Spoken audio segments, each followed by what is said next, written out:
Verbs, I would consider you someone that's got a lot of things going on. You are a rap R&B sensation sweeping the nation. You are a No voiceover R&B. artist. You're a Yeah. podcaster. No R&B. Yeah, you don't like R&B. I just do. See, that was me planting that seed. See, I like the R&B track with the rap feature. Okay. We were having, the listeners didn't hear this. We just had a long conversation about bridges nowadays. And a good bridge, I think, is a rap feature to it. So I'm going to speak that into existence for you, Verbs. But in seriousness, you are making music, you are working a job, you've got 3 kids, you've got home life, you're involved, you've got other commitments and stuff, church and whatnot, things like that. So my question is, man, do you ever feel like you're just really, really busy or too busy? And how do you navigate that? Yeah, that's a good question that I probably haven't thought about deeply until you just now posed it. But I just ruined your day. Sorry. no, this is good. This is good. It's helpful. It's constructive. So I think one of the things is, yeah, recognizing there's a bunch of different things that are happening that or that I'm a part of that are segmented portions of my life. Some of them definitely are more life-giving than others. Some of the things are just the necessary things of life. But figuring out ways to where now, especially at this stage of my life, at this age, it's like how can I continue to be effective, efficient, but still be present in those times where I need to be, or still be as creative as I'd like to be? How can I buy back bandwidth, creatively, mentally, parentally, all the alleys, and still not wear myself out and just crash and burn. So yeah, I think it's being real with ourselves when we know we have full busy lives of what needs to be eliminated. What can we do to help maybe automate some of those things that we're doing, so we're not as taxed at the end of the day or at the end of a week. So I'm kind of in that season now, is really reevaluating or evaluating some of those things and how to get into that process of making each lift a little bit lighter if possible. Yeah, I relate to that. And I find myself a lot of times using I'm too busy or I don't have that time to do that as an excuse to Hmm. not do things that are healthy for me. So usually the stuff that goes first is anything that's fun or connecting with friends or even physical health stuff. Those are like first on the chopping block in the name of I'm just too busy. So I'm looking forward to digging into the 4 types of automation that we're going to talk about in this episode. And if you're listening, you're thinking automation. Some of us immediately just think of, oh, what's the digital tool or something that can do this for me or easier? There's actually a deeper conversation, a bigger conversation about automation that's going to affect your schedule and your brain in really interesting ways. And Hmm. we'll get into that with these 4 types.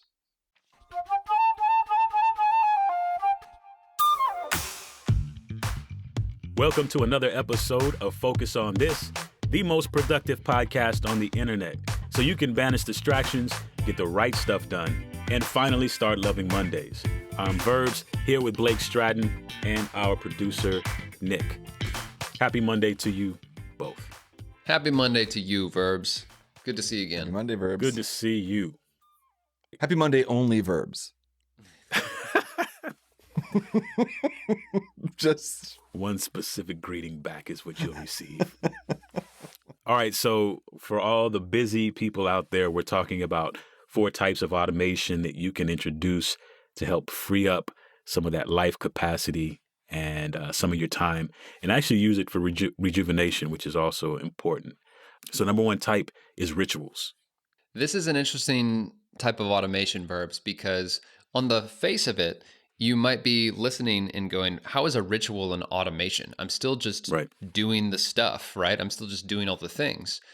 Well, here's what you need to recognize. One of the things that can really drain time as well as drain energy, in other words, how long something is going to take because of how efficient or non-efficient you are, is thinking about what to do next.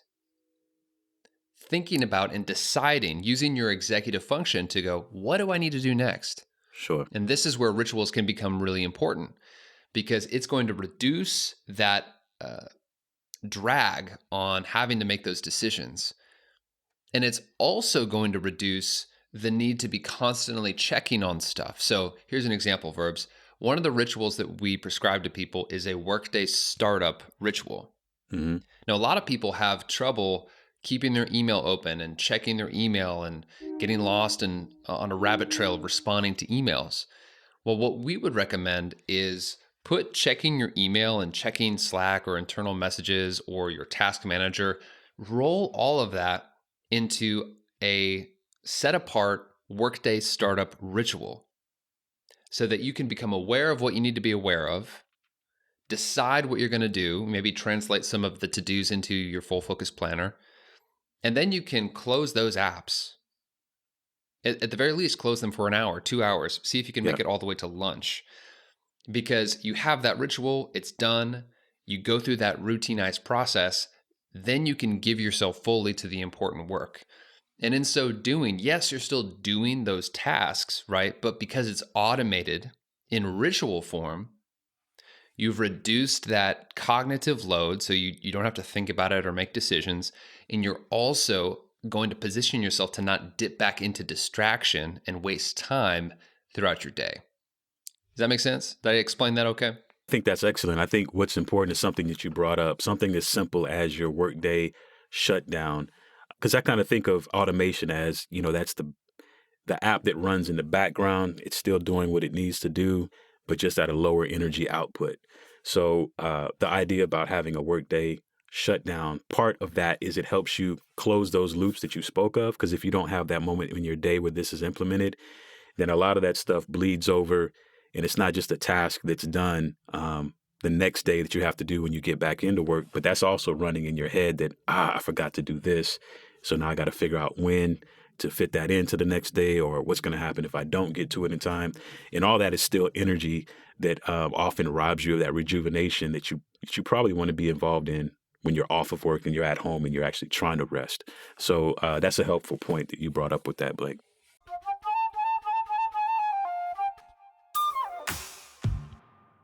So, the first type of automation is rituals. The second type of automation, templates. Templates, verbs. Yee. What do we mean when we say templates, and how can you start installing templates to save some time? Yeah, so these templates are things that are pre-created for tasks that you may do repeatedly throughout the course of the day. Maybe it's throughout the course of a week. But this takes out the whole idea, or it takes out the whole task of trying to recreate something every time that this particular task comes up. So, for example, in the work that I do right now, we have a lot of inquiries that come in for different events. And at the top level, our response is pretty much the same every time. We're going to send them a link to where they fill out a form that tells us about the event and then send that back to us. And then we have another layer of response. And so we often, or what we do now is we use templates. It's pretty much automated in the sense that we take that language that we're going to respond with, copy and paste it into the email, send it back. That way, we're not even thinking about it until the moment to where we actually have to start the conversation between the prospective client for the event and our team as well. So, but I mean, we're getting, 10 to 15 questions or inquiries a week, and this just really helps us funnel that without using that energy that's actually saved to do other things on the back end. Absolutely. That's huge. Having those things that you're going to reuse over and over again, don't use the energy and the time to recreate it or to focus on building Right. it up from the ground. If you need to, you can always tweak it and customize it, right? But Absolutely. that's so much faster than starting from nothing.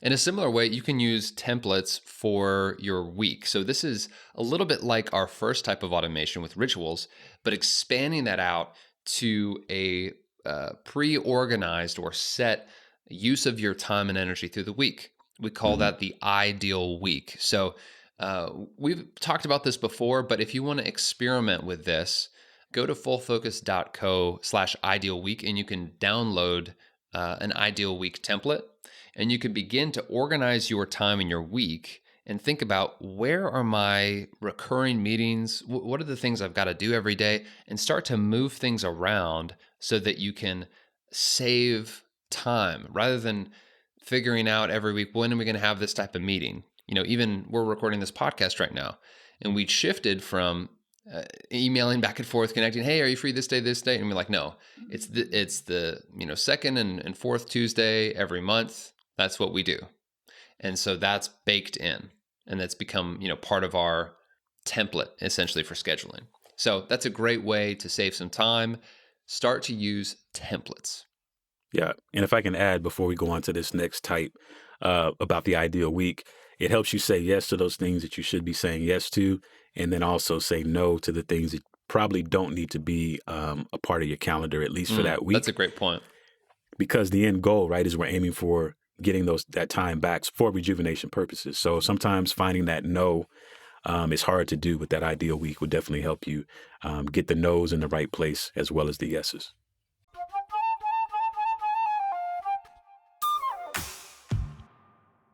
Okay, the third type of automation is workflows.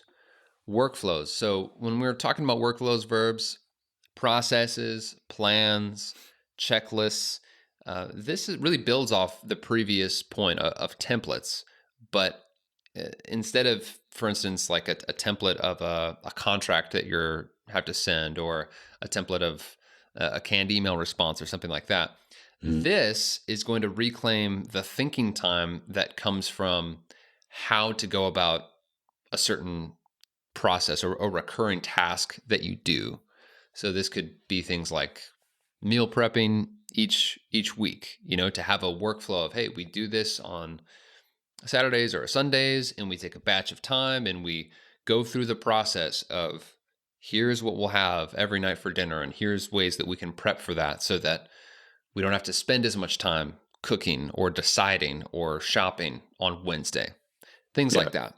What other, I guess, workflows come to your mind, verbs or plans, processes, checklists people might want to start using in their life to save some time? Yeah, I'm actually thinking about, as we're recording this podcast and knowing that Nick does this quite frequently, I'll be curious to know, are there processes that he's implemented in workflows that just help not only get these things recorded, but get them edited and to get them out to the public in an efficient time? Not only do I have workflows in place, but I actually have aspirational workflows. So I use internally for myself and for clients, I use a platform called ClickUp. I've been using it for a very long time because I was sick of reinventing the wheel every time I had a new client.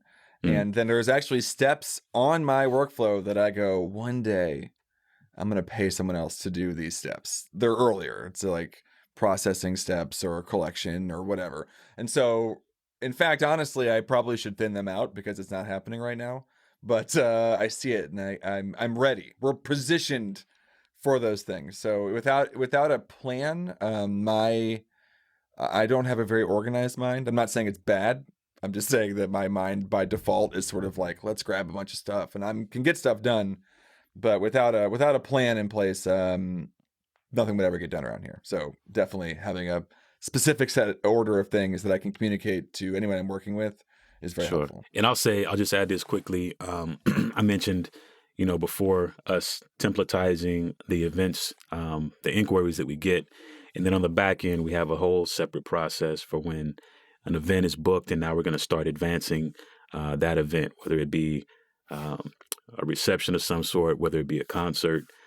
All that goes back into template phase, to where we make sure everything is in place. The incoming event knows what they need and what's needed from us, and that kind of makes that whole thing smooth. So by the time the day of the event is there, then everything is locked and loaded and ready to go.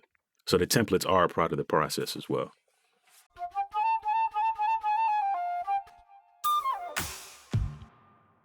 Type 3 was workflows. Going on to type number 4, which is technology. And we talked a little bit about this before we hit record today, but technology is a fantastic thing to use. It can also be kryptonite at times as well. But there's a tons of technology out there that can help us in this process. Obviously, with the advent of AI being everywhere, there's just incredible things that we can do to utilize technology in this automation process, because there's an app literally for everything. And it can help you really simplify your daily routine as well. I mean, I don't know about you guys, but obviously during the shutdown, everybody had access to the Instacarts, your Costco's, your Kroger apps, to where all the shopping is done for you. And now post all of that, I'm sure there's lots of us that are still on those apps.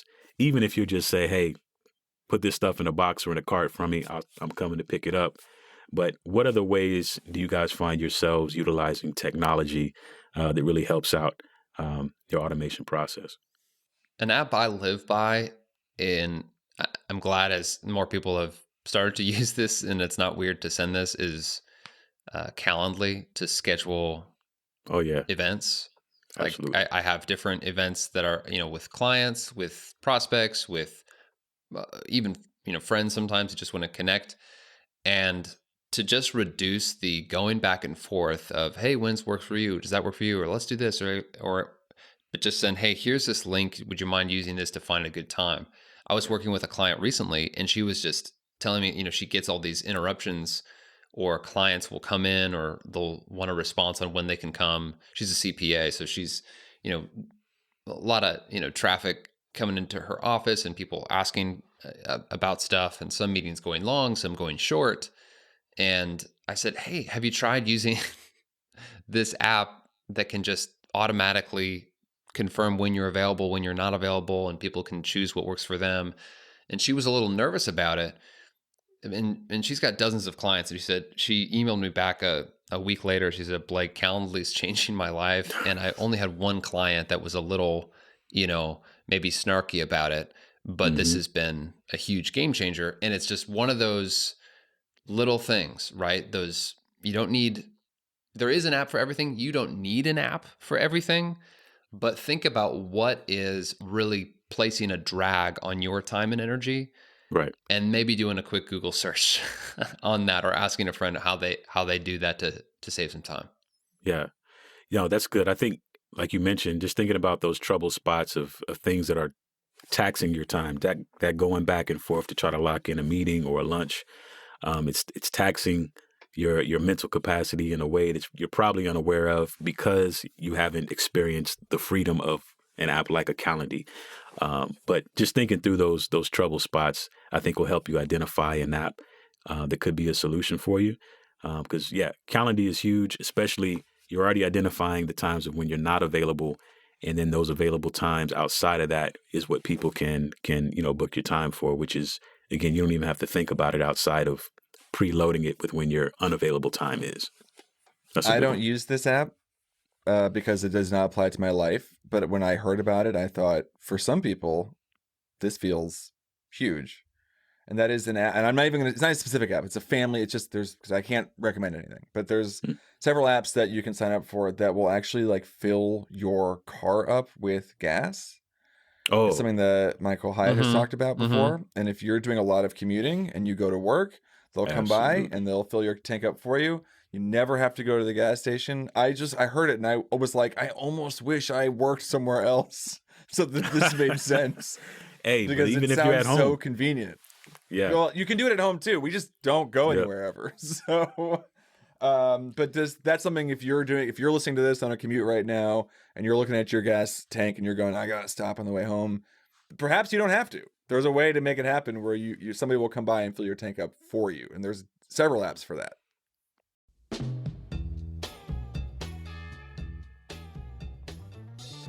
So today's tip to level up your focus is think through your personal life, think through your work life, and what is it that you do each week that could be a great candidate for automation?